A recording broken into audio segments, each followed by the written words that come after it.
Job, chapter 29.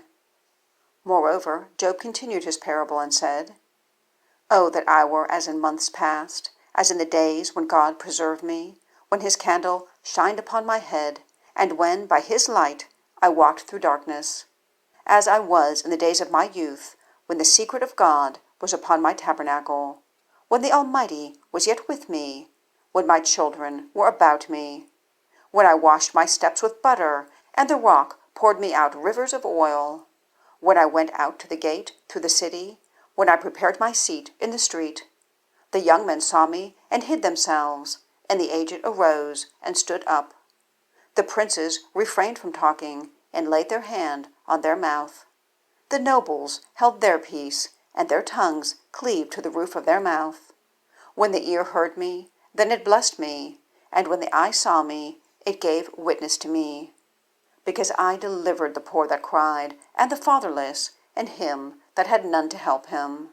The blessing of him that was ready to perish came upon me, and I caused the widow's heart to sing for joy.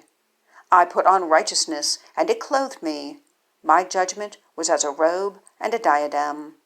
I was eyes to the blind, and feet was I to the lame. I was a father to the poor, and the cause which I knew not I searched out.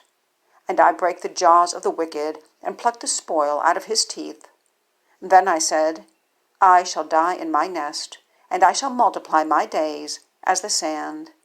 My root was spread out by the waters, and the dew lay all night upon my branch. My glory was fresh in me, and my bow was renewed in my hand. Unto me men gave ear and waited, and kept silence at my counsel. After my words they spake not again, and my speech dropped upon them. And they waited for me as for the rain, and they opened their mouth wide as for the latter rain. If I laughed on them, they believed it not, and the light of my countenance they cast not down. I chose out their way, and sat chief, and dwelt as a king in the army, as one that comforteth the mourners.